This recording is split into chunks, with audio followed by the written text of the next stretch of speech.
The Sperry boat shoe is synonymous with preps and wasps, but it's made its way onto the feet of celebrities and onto the red carpet. It's a classic American shoe.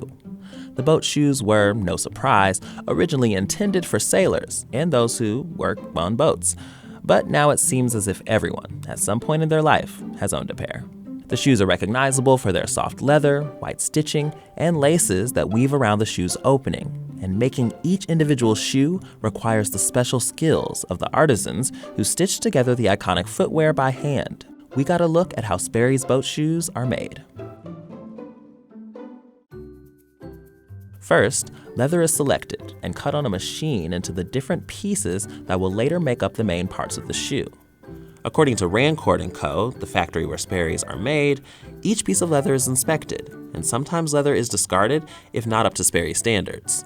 Holes get punched into the leather, eyelets are added, and rawhide leather laces are intertwined. Rawhide is a type of leather that is more pliable than others. It can be bent in different directions, which makes it a great option to be laced around the boat shoes. Once the leather parts are cut out, the upper pieces of the shoe are stitched together by a sewing machine. Soaking the upper pieces in water is the next important step, as this helps make the leather more pliable. The pieces are then pulled with pinchers over a last, which is the shoe form, and held into place with shoe tacks. The top and the bottom pieces are now hand-stitched together. The artisan uses an awl to punch the holes and, using 2 needles, threads then fastens them. After being hand-sewn together and still on the last, the shoe has a little bit of moisture to it, so it's dried for about 3 hours.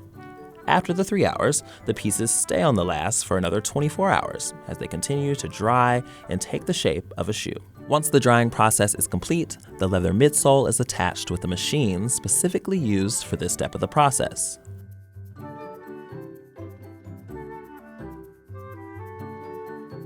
The rubber outsole is pre-glued and attached to the midsole through a heat activation process.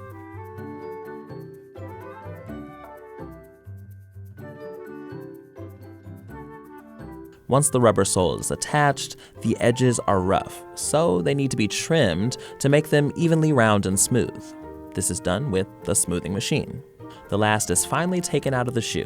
The leather sock liner in the bottom of the shoe is now glued in.